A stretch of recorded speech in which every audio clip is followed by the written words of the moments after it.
Order! Order! You are an incorrigible delinquent at times.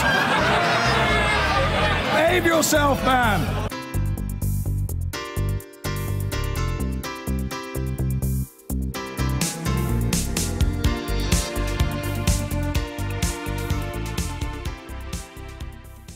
And on our panel tonight, the former business secretary in the coalition, now leading the Liberal Democrats, Vince Cable, the Conservative MP who backed Boris Johnson's short-lived bid for Tory leadership last year, Kwasi Kwarteng, the Labour MP, Jess Phillips, the Daily Telegraph's Brexit editor, Dear Chakravarti, and the former BBC and Channel 4 reporter who says he left broadcasting to tell it straight, Paul Mason.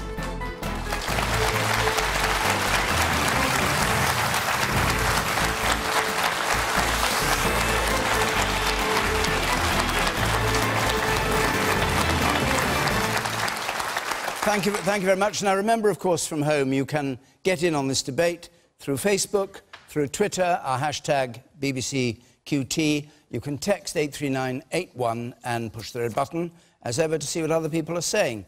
Our first question is from Chris Seeley, please. Chris Seeley. Theresa May wants a 2-year interim deal paying £20 billion before we finally leave Europe. Is this what we really voted for? Do you think it's what we voted for? No. We voted to leave without paying money. Without paying any money? Without paying any money, yes. We voted to leave Europe with paying nothing, no exit fee, because we joined with paying no entrance fee, and we were not told the truth when we joined.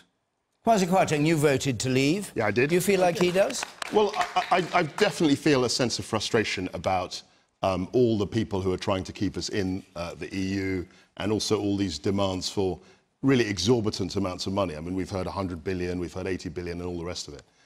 What I would say to Chris is that there is a kind of logic behind a 2-year transition, because if you think when the budget was set, the EU budget was set in 2013, and it was for 7 years, and we were locked into that.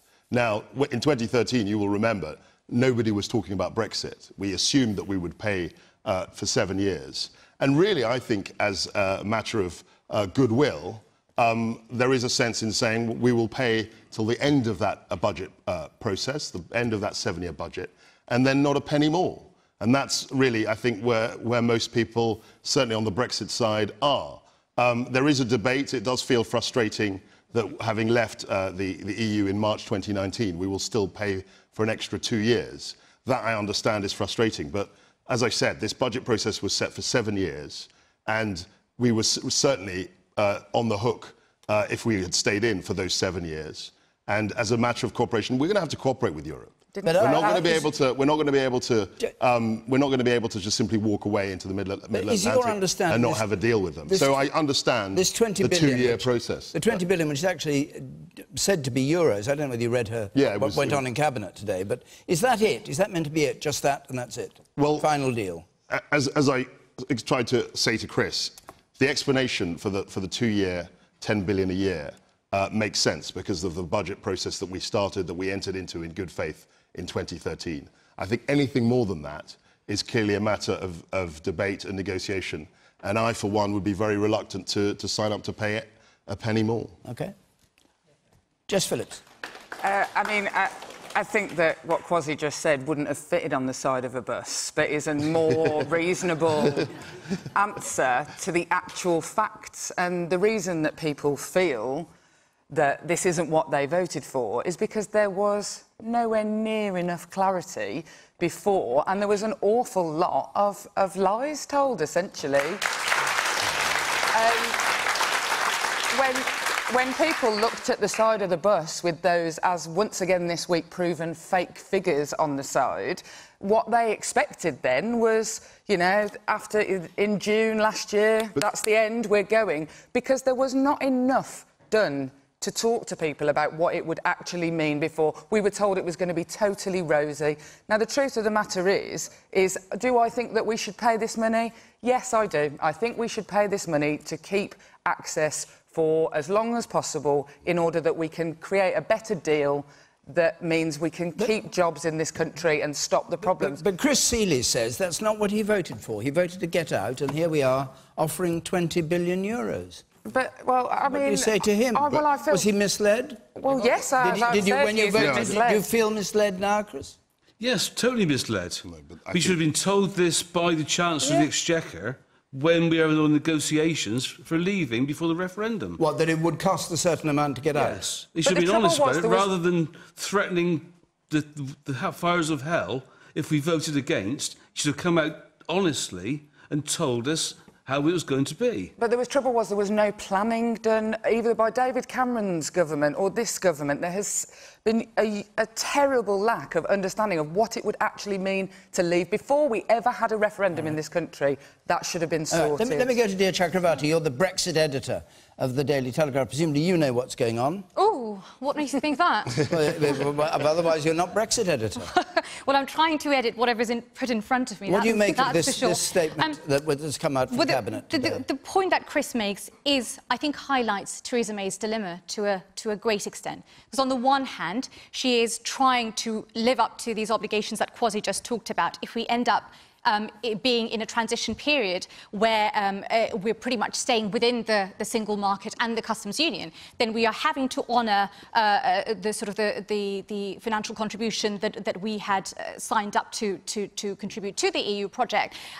That's true on the one hand, but on the other hand, what do you say to people like Chris and others who do think, well, hang on a minute, we voted to leave, we were told that we were going to leave, and now we're still left with this obligation. So I think that's exactly the point that she will have to, and her cabinet, frankly, will have to clarify and put to us.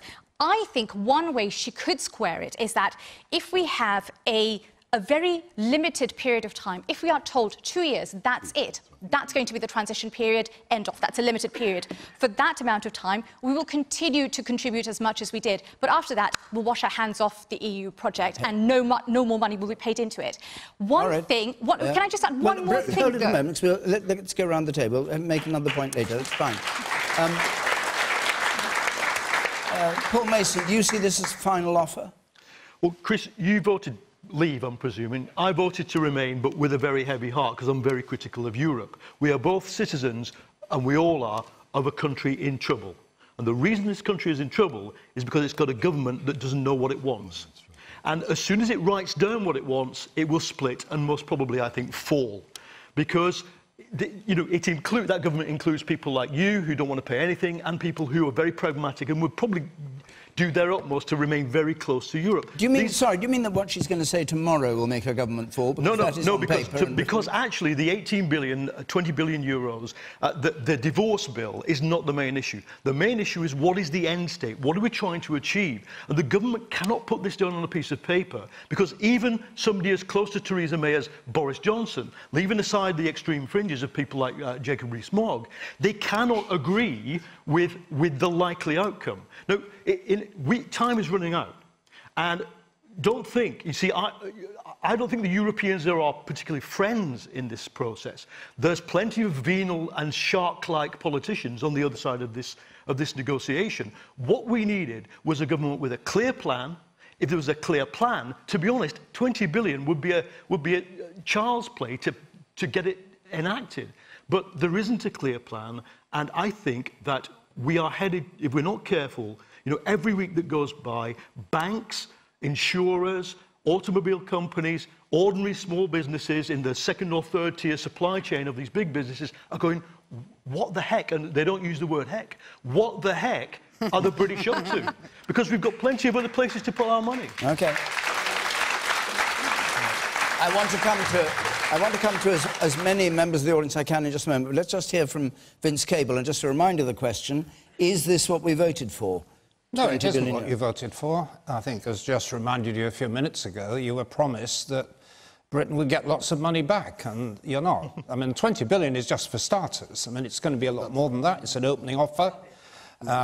Oh, really? You think it's just the beginning? Yeah, I mean, I'm not advocating paying it. I wouldn't be starting from here. But given that the government's got into where would you start? I wouldn't be leaving, but I'm quite clear about that.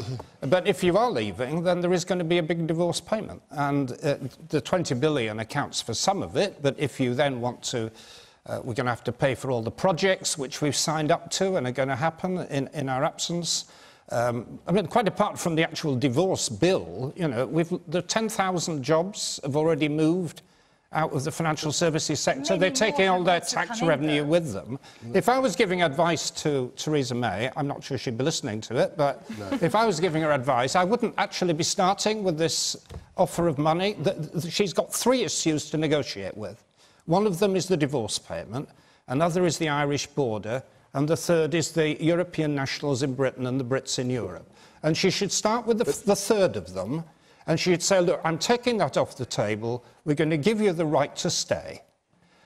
No longer holding people to hostage, creating a lot of goodwill.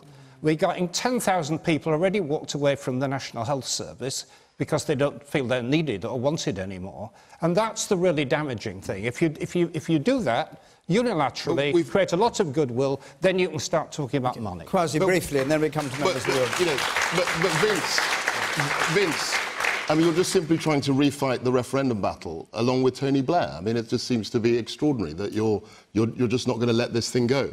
The fact is, as Chris said, it's not exactly what he voted for, but what I would say is that 10 billion over 2 years is a hell of a lot better and different to paying 10 billion essentially in perpetuity, which is what we would be doing if we'd stayed in. It's not the optimal outcome, it's not the best outcome, but it's a hell of a lot better than paying £10 billion every single year till the end of time. That's not right. You can't guarantee that it's £18 billion that we're here. You can't guarantee that's the end of it, because it may be that in the search for what's called a bespoke deal, of Britain getting access to the single market, which would solve a lot of problems, that the Europeans will demand an annual payment for that. And you can't guarantee... If you'd like, as a member of the government, a junior member of the government, to guarantee the British people no, they will not be paying that, I'm sure Mr Barney will be very, very interested in that assurance. But that's the subject of the negotiation. Yes, when you heard Vince Cable say this is just the beginning, there's going to be a lot more money paid. Do you agree with that? I don't think so, no. I don't see why there should be. I mean, I'm very clear that...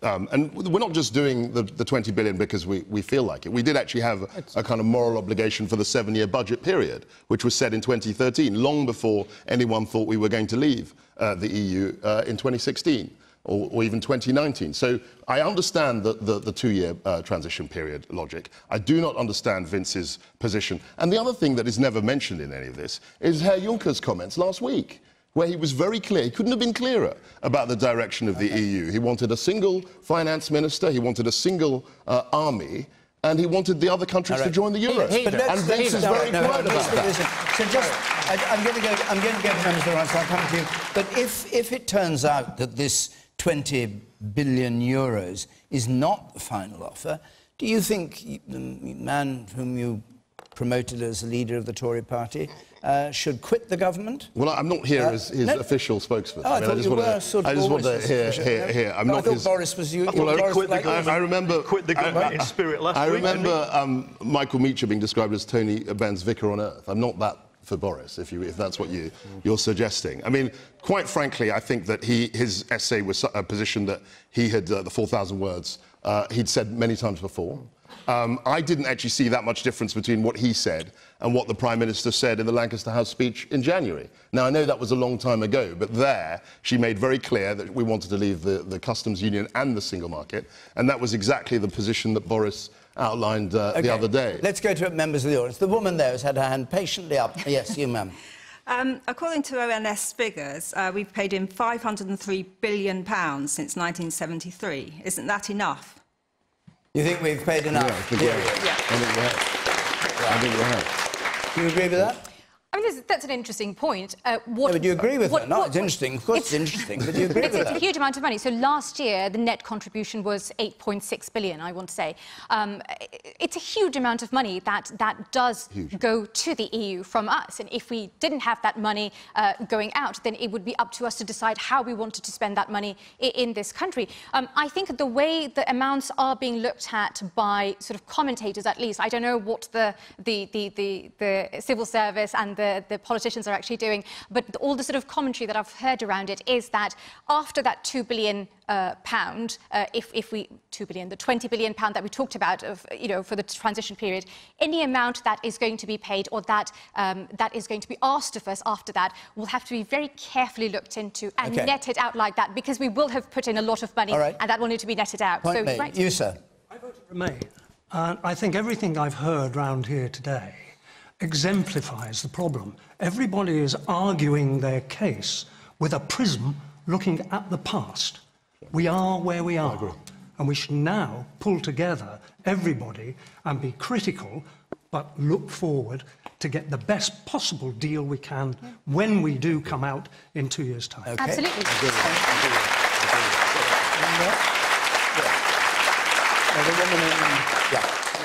We've seen in the past that I actually agree with Paul that the EU politicians are quite shark-like. We saw it with Greece. So I don't know why Theresa May is going in, giving away all the leverage before we start. Is she taking deal-making advice from Donald Trump now? The reason... And hold on, and the man up there. You, sir. Paul said that the government could fall when it's all written down with a plan and everybody split in different directions. But we seem to be so Remain or Leave now rather than left and right. Would the other side be any different when they were to write down their plan? That's right. Question. Do you feel that the country is Remain and Leave still, or do you think people are coming together, like this gentleman here saying, and have got to get a deal now, because that's how the vote I think went? some are. I voted Remain, but I think now we need to move forward with that. But I don't think that is what the whole country is like. OK, the man here in the fourth row, you say in blue. Yes. I think we have to be realistic and say that the 20 billion is actually a pre-entry ticket to the pre-Brexit party. And this is our entry then to start talking about the end unit and the end cost. And I think realistically, we've got a good point with the lady made. The assets that we've contributed to that live in Europe currently, there has to be that brought to the table, perhaps is shared, perhaps is a rebate. But to be quite honest with you, the 20 billion is the beginning start of the process, and it's her opening gambit, so it's only going to increase. You happy with that? Not really, but it is what it is. Well, what would you do if you were she? I think I would look along Vince's lines, really, and there are other issues that we have to be dealing with that are go or no-go issues, but the money has to be talked about. You can't get to a solution without the fiscal element. The man up there on the far right in that white shirt, you, sir. I think we are losing sight of the strategic direction of this. At the end of the day, we're voting to leave to enable control of our own destiny, and that means trade. We could be arguing about the settlement for 2, 3, 4 years, but the reality is that's small beer compared with some of the trade opportunities that we're going to be getting in expanding markets, China, for example. Anybody in the audience who voted to leave impatient at the pace of things, or are you relatively happy with the way it's going? The lady in the front here, yes. I voted Brexit because I've been doing my homework myself on the EU for about 10 years because I've been so disgusted at the level of information in the public domain. To me, the arguments are fairly evenly balanced. It's a question of which way the tide is flowing. The 21st century is a different place. You've got to be terribly innovative, you've got to be terribly flexible. The EU is basically a totalitarian socialist bureaucracy, top-down regulation. There's no future there. I think the European countries realise what the bottom line for England is, control of our borders and control of our legal system. What I ask myself, having worked in Paris years ago, does the EU, Brussels, actually do negotiation? What would you have the Prime Minister do if you were her advisor? We're trying to negotiate for her. All this public discourse and comments. Well, it's a democracy, you're entitled to do that. Yes, I know. But the point is, to a certain extent, some of the negative sort of Ramonas, not all Remainers are Ramonas, but a certain element that cannot get to grips with the future. As the Remainer here said, we've got to pull together and look forward and see the opportunities. It's taking a positive view rather than a negative view of life. And I'm tired of the sort of whinging about everything. It's always somebody else's fault, the governments do it. You know, I've only got one life, I'm going to get on with it. Thank you very much.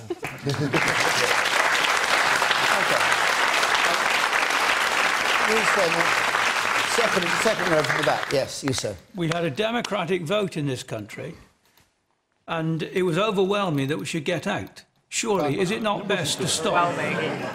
Is it not best to stop the bickering and the arguing which is going on amongst the panel and just get on with what the British people wanted to do? No, because we're a democracy.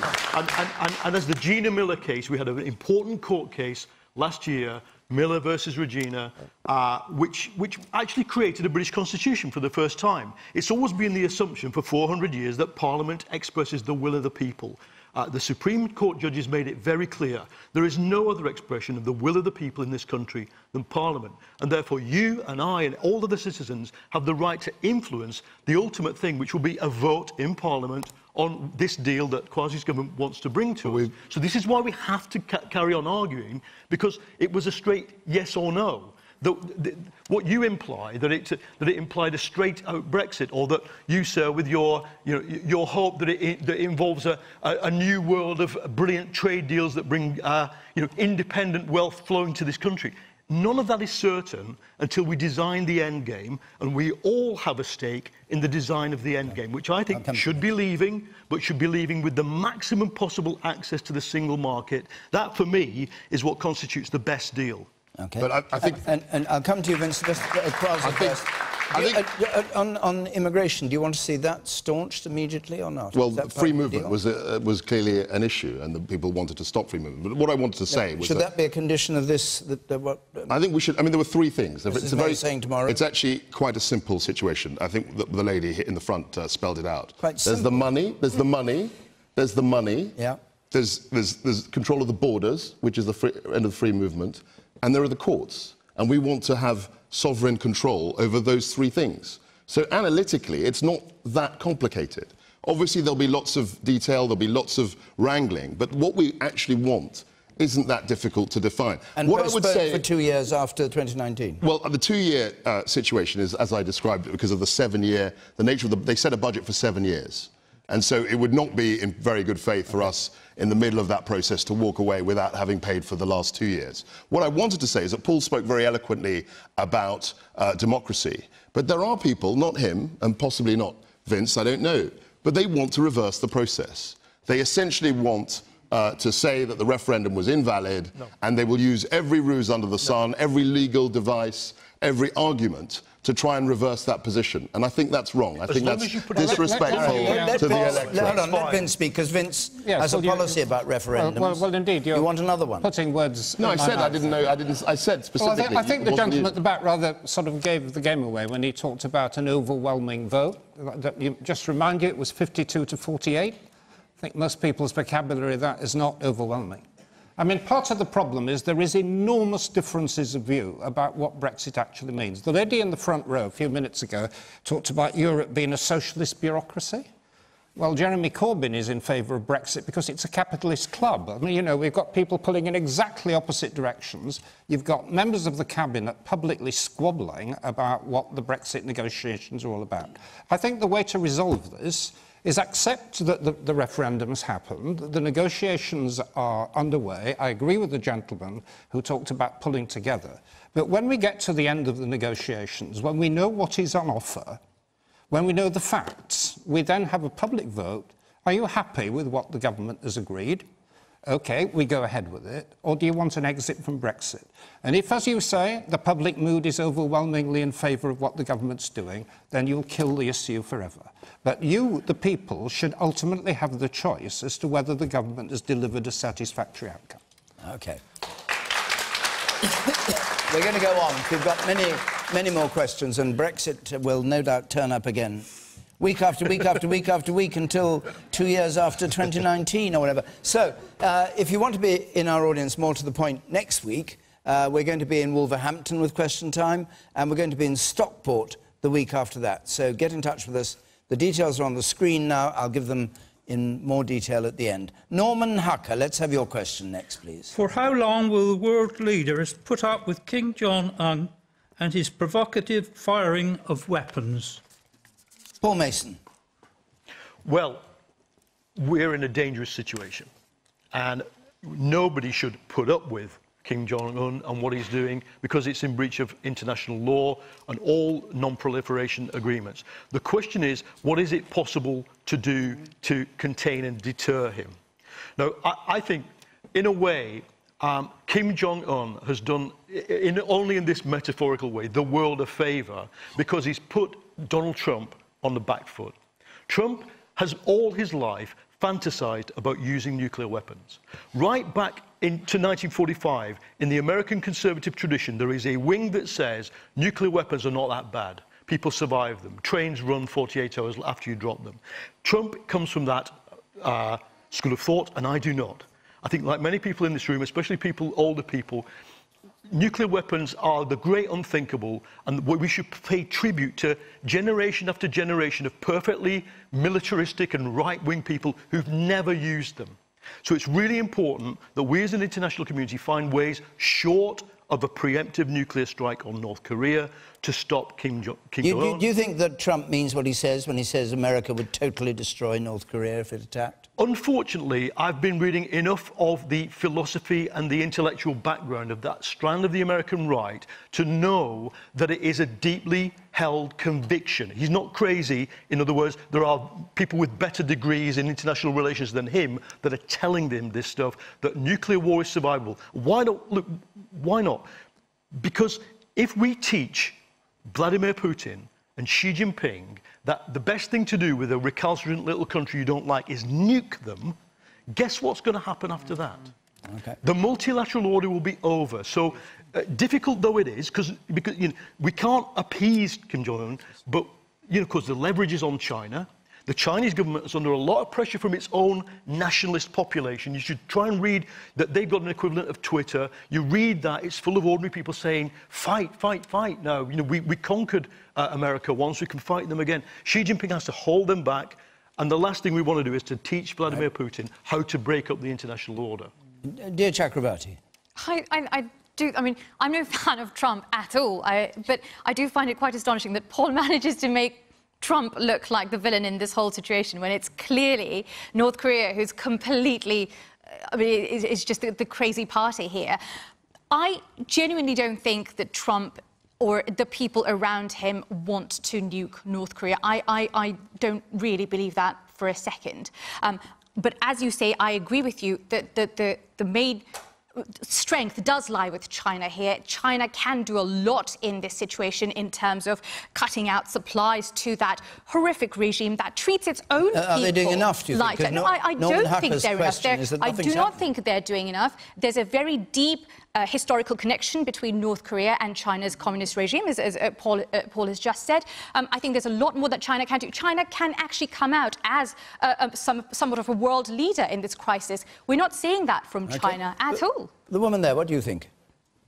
It's obvious that Kim Jong-un is not a good influence, but likewise, but likewise, Trump going out there and saying, well, we're going to do this, we're going to do this, and all of these sanctions against them, it's creating this brinkmanship, this one-upmanship. Wouldn't another sensible option be to invite Kim Jong-un to the table and start talking to him? But that is what China can do, I think. I think China can play a much bigger role in this, which I don't think they are playing at all. But what about the UN?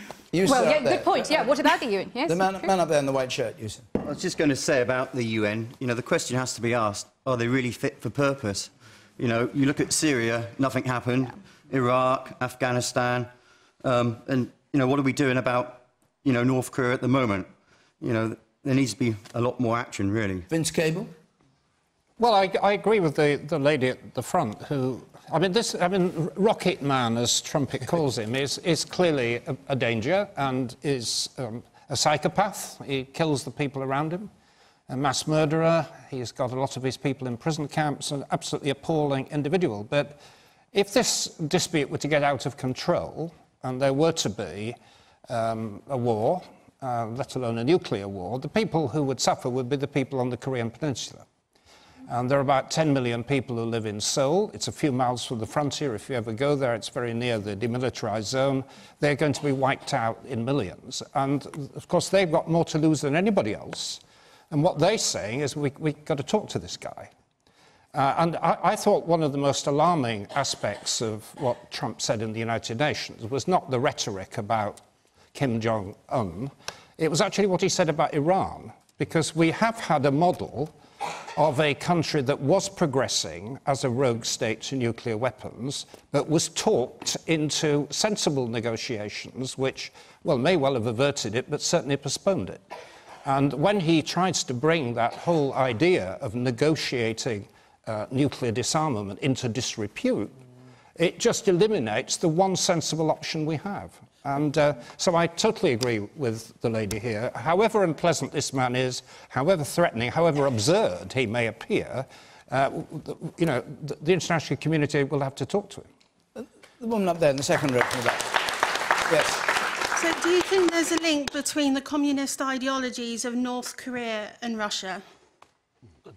Sorry, say it again? Do you think there's a link between the communist ideologies of countries like North Korea and Russia? Jess Phillips.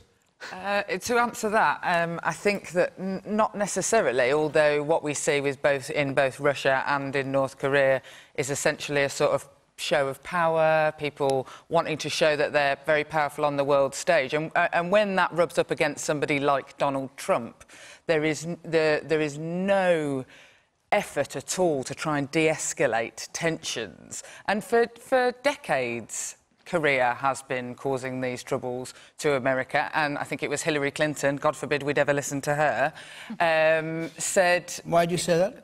Oh, you know, she's just largely loathed by pretty much everybody these days, if Twitter was to be to believe. And by you? Oh, no, I would have voted for her in a heartbeat. But then, you know... Twitter loathes me as well, David. But anyway, and that is the trouble at the moment, is that we have a febrile atmosphere in politics the world over, and the level of brinkmanship is really needs some serious de-escalation. Now, the trouble with China in this instance is actually some of the sanctions that are being put in place for North Korea are causing, you know, real poverty on the border between China and North Korea, and so they're in a very difficult position, but they are, I think, probably the best people to bring them to the table. But what can be done is the trouble. You, sir? We've got to understand really what the motivations of North Korea are. Are they being driven to develop nuclear weapons from just a standpoint of I want more power and to show my strength on the world stage, or is it actually that they're concerned that ultimately Kim Jong-un could be deposed? Toppled. I think we've had an interesting range of opinions. I don't think that Russia, the last time I saw it, was a communist country. I mean, it hasn't been for a very long time. But I get the point about the communism in North Korea. And I would say, I mean, China nominally is a communist country and has, as we've said, a very deep and long historic relationship with North Korea. But the issue I have with this, it's very easy to say we should talk to Kim Jong-un. But what if we ask him to talk? What if the Chinese ask him to... And he says, I don't want to talk. I've got all the power, I've got the nuclear capability, and I don't need to talk to you people. What do we do then? That's the difficult problem. I mean, it's very easy to say, well, we'll offer him a cup of tea and we'll have a round-table discussion. But we may have gone beyond that. So I think that this is a very difficult situation. I also happen to agree with Jess on the panel, saying that there is a lot of brinkmanship. I mean, there's a lot of game playing. I think the role of the Chinese, the relationship between China and North Korea is something we don't understand fully. There was this incident where Kim Jong-un killed his older brother earlier this year, having killed his uncle 4 or 5 years ago. There are reports that the Chinese somehow were involved, or some elements of the Chinese regime were involved in trying to topple Kim Jong-un. So there's a lot going on, which I'm afraid is below the surface and that we don't fully grasp. OK. Let me just go back finally to Norman Hucker, who asked the question in the first place. What do you make of what you've heard, and what's your view? I don't know. I find it a very, very difficult situation. I think he acts like a child, he looks like a child, and I think he's just going to push. I don't think he'll sit around a table, and I think the quicker, one way or another, it's sorted out, the better. It worries you that because it's not. The long term is, the longer it goes on, I think it's going to be worse. OK. Thank you very much. Let's take another question now. This one's about somebody on our panel. Jan Cole. Jan Cole, let's have your question. Is Vince Cable likely to be Prime Minister? We should explain, this is inspired by... Very good question.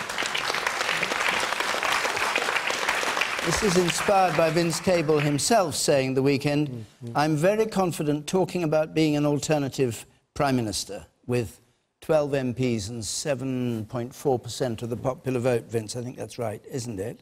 Well, obviously, I'll come to you, but Paul Mason, what's your view of Vince as Prime Minister? I'm trying to... There's this exercise you do, isn't there, in management? Work out a way that Vince could become Prime Minister. OK, Labour would have to bomb. The government has to fall. I think that's possible over Brexit. Labour would have to bomb so badly that you needed a true cross-party coalition involving the SNP, Plaid Cymru, probably the Greens, and the Liberal Democrats. That's the... No, if that was the case, I still don't think Vince would have a claim to be Prime Minister. However, I think that if this moment were to happen at a time of acute national crisis, i.e. we screw up Brexit, we fall off the edge of a cliff, there's a border in Ireland, the Southern Irish government is going crazy, trade is collapsing, lorries are stacking up at Dover and Strabane. In that situation, don't be surprised if all the parties on the progressive side of politics come together and try and save this country. Because I'm not saying it will happen, but there is a danger that the Conservatives mess it up so badly that we end up in an economic catastrophe. In that situation, I think me, you, Jess... Well, you're going to be Prime Minister. No, we'd all be... I'm a Labour member, I'm an ordinary individual member of the Labour Party, but I would say in that situation, it is the time when all the, as it were, progressive people of goodwill would have to try and work out what to do. And I think, I'll throw it back to you, your party has a very high appetite for risk for this happening. Because with every step you take towards that precipice, without taking the blindfold off, you are endangering the economic livelihoods of everybody in this room, and bringing a moment closer when we face a political and constitutional crisis, the like of which you and your education and your background have not prepared you for. Look, I think that you are essentially trying to frighten viewers. They shouldn't. I think you're trying to... I'm not frightened by Paul's gloomy prospect. I don't think you're going to bring up some more Boris bluster. No, there's no some bluster. More bluster and there's rhetoric no bluster on the Boris model. There's no bluster. Get on with it. You were the one who mentioned precipice. That's pretty loaded there's language. No precipice. That's pretty loaded language. Paul, let Kwasi answer the point. You've attacked him. I think the specific question, beyond Paul's rhetoric about precipices and disasters and all the rest of it, was about how likely is Vince going to be Prime Minister. And I checked the odds, I think, this morning. I saw one bookie, I think, was it 100 to 1? Yeah. Which was better than me, anyway. But it's a pretty long odds. OK.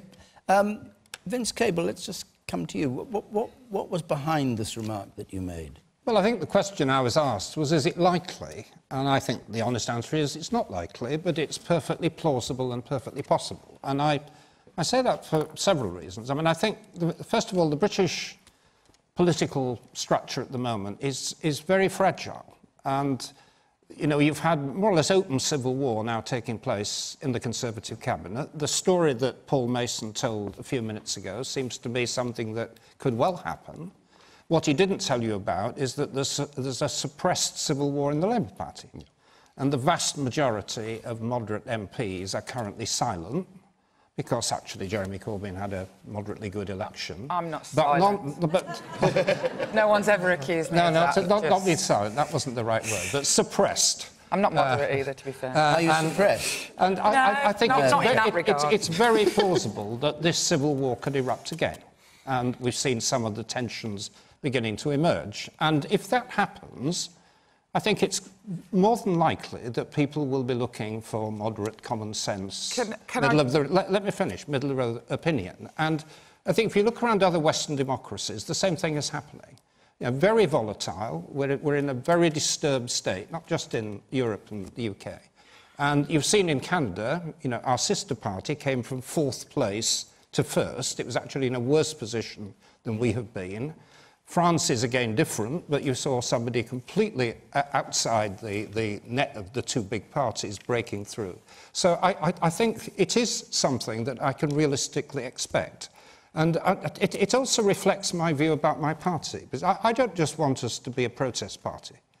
I think people do want an alternative to what they're currently being offered, which are extremes. You know, you've got hard Brexit on one side, hard left on the other. And I think the vast majority of the British public are somewhere between those two things. And I want to be leading a party that can offer the vast majority of people something who do not want these highly polarised extremes that they've been offered. So why did they vote for those highly polarised extremes? By, I think, 80%, the most that two political parties have ever had in a general election in this country for a long, long time. Well, indeed, they gave, Conservative supporters gave their Prime Minister the benefit of the doubt, and I fear they may regret it. The woman here, and a lot of people voted for Jeremy Corbyn under the impression that he was against Brexit, and again, that wasn't the case. And I think over the next few years, as the truth wills out, there will be a backlash against both of them. And how many years do you give yourself in politics, then, to become Prime Minister? A long time. The great Winston Churchill, marvellous role model, was into his 80s when he became Prime Minister last time. Whilst I think Mr Cable has some remarkable qualities and could probably bring some experience to the progressive alignment, I think there are a great many of us who won't forget the impact of austerity and the fact that it was indeed, whilst Mr Cable was in coalition with the Conservatives, that actually brought in that austerity. Yes? We said leading up to the general election that the Conservatives would have a landslide victory, and that didn't happen.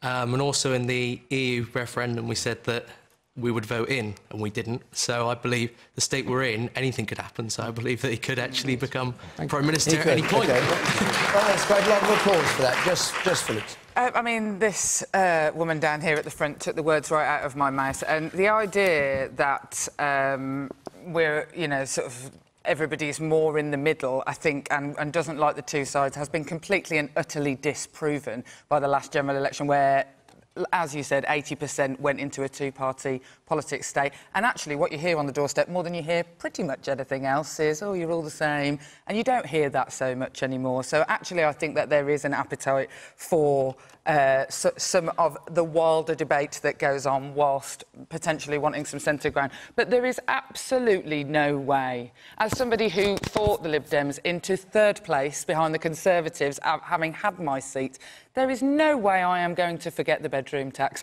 There is no way that I am going to forget the cutting of police under the watch of the Liberal Democrats. And there is certainly no way I'm going to forget university tuition fees. So the idea, the very idea that it would be a moderate position is ridiculous. It would be a right-wing position as far as I'm concerned. Yes, you said there's no way you're going to forget university tuition fees. Well, at the last general election, Jeremy Corbyn went into the election promising to eliminate student debt. Immediately after the election, he had to admit they couldn't possibly afford it, and has abandoned it. I won't take advice from lies about tuition fees from the Liberal Democrats. All the parties have let down students. Vince, all of us. We've got a question, including... Hang on, I don't normally say this, but we've got a question which I'm going to come to about exactly that point. Let's just stick with you as Prime Minister for a moment. I don't want to... I don't want to flatter you, but let's just stick with you as Prime Minister. The man up there, the second row from the back, and then I'll come to you, and then we'll move on. Vince, you'll never be Prime Minister of this great country because you think the British people can be lied to and told they thought something else. Earlier, you said, and I'm going to quote exactly, if we leave. No, we are leaving. 52% voted to leave. That's not up for grabs. That's not for negotiation. We voted to leave. How we leave, maybe we can decide that, but we voted to leave, and if you think the British people are going to change their minds, you'll never be Prime Minister. All right. Okay. And you, man in white there, yes? Do you know what? I don't actually think it's the craziest thing in the world, because I think if you ask You do or you don't? I don't. Right. Because I think if you ask a lot of people in this audience, I feel like they voted either Labour or Conservative as the least worst option. So I don't actually think that a lot of people are for one or for the other. I think that if Vince came up with an idea that sort of picked the good bits from both, I don't see why not. OK. Thank you. Dear Chakravarti. last point, then we'll go on. Well, I do mourn the demise of the Liberal Democrats. You know, there was a time when I remember that party as one with sort of socially and economically liberal policies, which attracted a lot of people, and I was one of them. It was a very attractive sort of option against the then socially conservative Tories and, well, the still statist Labour.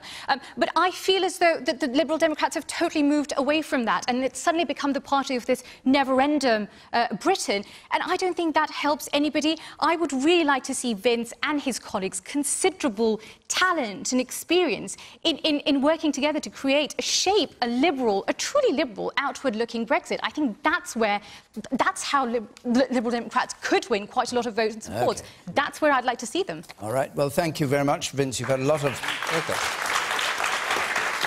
advice there, and the hope that you live into your late 80s so that you're ready to pick up the challenge when it comes.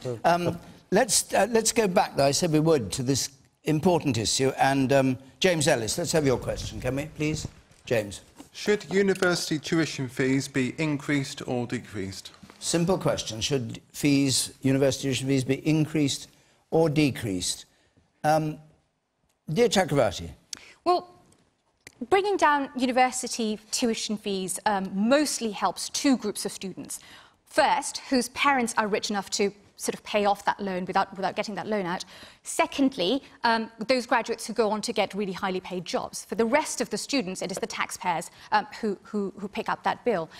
So I don't really know who we would be actually helping if we brought down tuition fees. And we've seen, statistics have shown that the higher tuition fees haven't really put people, students from disadvantaged backgrounds from going into university either. So I don't really see what we would actually gain from bringing tuition fees down at this stage. Of course, they went up a bit, didn't they? They went up quite a bit, yes. Just the other day, £250 or something. Quasi-Kwarting. Well, I think there are two issues here. I mean, clearly, if you're going to abolish tuition fees, which was the Vince... not the Vince Cable, I'm getting... It was once. It was a long time ago. But actually, it was Jeremy Corbyn who was suggesting that he would do that. You're essentially putting the whole tariff, if you like, the charge on university fees on the taxpayer. Now, on average, the taxpayer is not a graduate.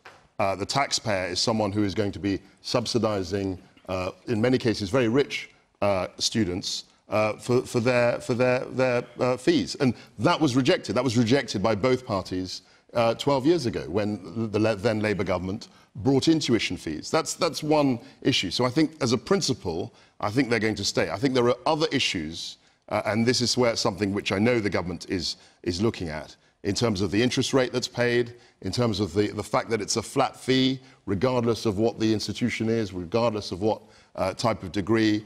We need to look at that, perhaps, and try and differentiate between the value for money, because at the moment... But some places wouldn't be allowed to charge the full fee. Yeah, I mean, at the moment, you're paying a flat fee regardless of what the degree is, and I think, in many cases, that could be unfair. OK. You in the woman in spectacles there. I graduate university tomorrow, and I'm leaving with a... Yes. I'm leaving with a very, very expensive piece of paper. Yeah. Was my degree worth that much? Probably not. Would I have been happy to pay? Yeah. All my books were paid for. Got a £100 bursary during my dissertation. All my trips were paid for in the UK. My lecturers were fantastic. I could not recommend them anymore. But was it worth £9,000 well, a year? it's a rhetorical question, and I'll ask you to answer it then. I mean, do you mind telling us how much debt you've got and when you think... Just over £30,000 worth of debt as of tomorrow. And do you have any idea when you'll start paying it off? Have you got a job in mind? I've already got a job. I got a job 6 weeks after leaving university. Congratulations. But not quite earning enough to pay it back just yet. I think there should be a scale on how much we pay. I had 6 hours of contact time in my final year of university. I shouldn't be paying £9,000. I should have been paying £3,000. Fair enough. All right, now tell us the university. No? All right. For the lecturers, it was the University of Plymouth, so I would recommend it highly. Vince Cable. Well, to answer the question directly, but the only people who would really benefit from cutting the fees at the moment would be the Treasury, because there would be less money paid out to universities. I mean, let's go back over the basic argument. University tuition fees were introduced by the last Labour government because universities were going bankrupt and they needed some way of paying, and as Kwasi quite rightly said, the alternative was to go to the 80% of the public who've never been to university and ask them to pay through higher taxes. They then promised not to increase them, and they did increase them because, again, the universities were running out of money. When I was in government, we faced exactly the same dilemma. My party wrongly made a pledge that we wouldn't do it, and faced with economic realities, we had to, and did us a great deal of political damage, which I greatly reject. But the basic reality of the situation is this: at the moment, universities are properly funded under this system. Nobody pays when they leave university. Nobody pays anything to go. When you leave, you pay a form of tax, income over 21,000, and it's paid at 9p in the pound. I mean, that's the way the system works. It's a form of graduate tax, but it's complicated and it's tied up with debt. Are you in favour of it? Confuses people. You're in favour of it? Pardon? Are you in favour of it? In an ideal world, everything should be free, but it's not. In the real world, if these things have got to be paid for. What I would be doing in order to alleviate the position of students who are worried about debt would be to do something. When I was in government, I improved student grants for maintenance, which is very important for people from poorer backgrounds going to college. This government's abolished them. I would also lift the threshold above 21,000 so that people on below average income aren't paying. I would get rid of this interest rate system, which is worrying to people, and they're very absurd rates of interest. But what I would do first of all, is to think about the 60% of people who don't go to university at all. Everybody forgets about them, but I've been working in the last year for the National Union of Students with them in order to come up with a package of financial and other measures which gives them the same support that we currently give to university students. So, I mean, what we should be about is helping all young people, not just the 40% who go to university, important though they are. You're shaking your head there. The trouble is, Vince, you come to a college and you're in a college building, and I'd go to this college, but not once have I heard tonight you say sorry for what your party did. You wear the badge, you're in the pie. Just say sorry. You're here, you're in front of me. Can you say sorry? Next year I go to university, I'll probably be in 50 grand's worth of debt. What you did in government is going to hit me, probably hit my friend, the hardest. You have no idea what damage you have done. Okay. Apologise. Come on, just apologise now. We have apologised for making a pledge that we couldn't keep. Lost their job. But the policy was perfectly sensible, and no plausible alternative government has got a better way of funding universities. The Labour Party the money's got to come from somewhere. Funded from taxation.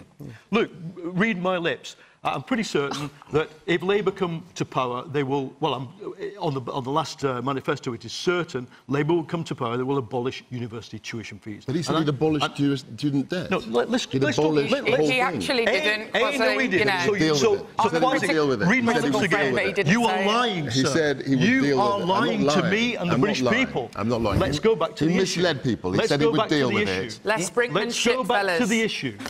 Let's go back to the issue. Labour will abolish student tuition fees. I think that's good. Here's why. It'll cost 11 billion. 11 billion a year. That's a lot of money. That's the biggest ticket item that Labour promised in the last election.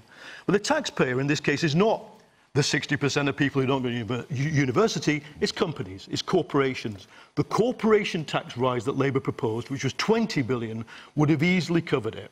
Now, I think, for me, my attitude here is this is an investment for society. It's not about you, madam, and your individual investment and what you're prepared to pay, or the guy next to you and he doesn't like it.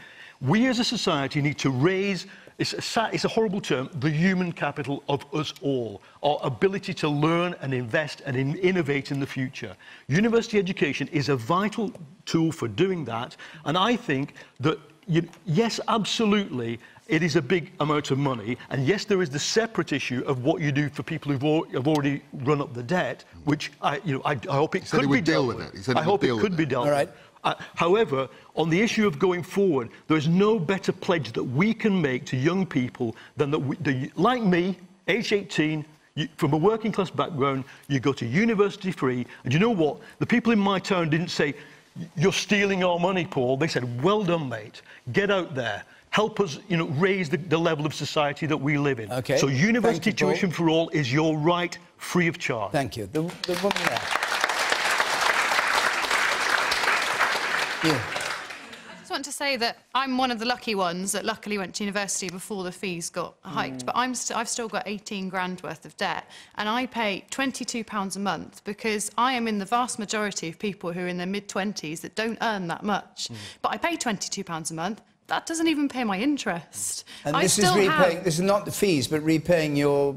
No, that's fees, so that I took a loan for my fees, and I had a maintenance, I had a small maintenance loan as well, because I worked through university. I made a point of working.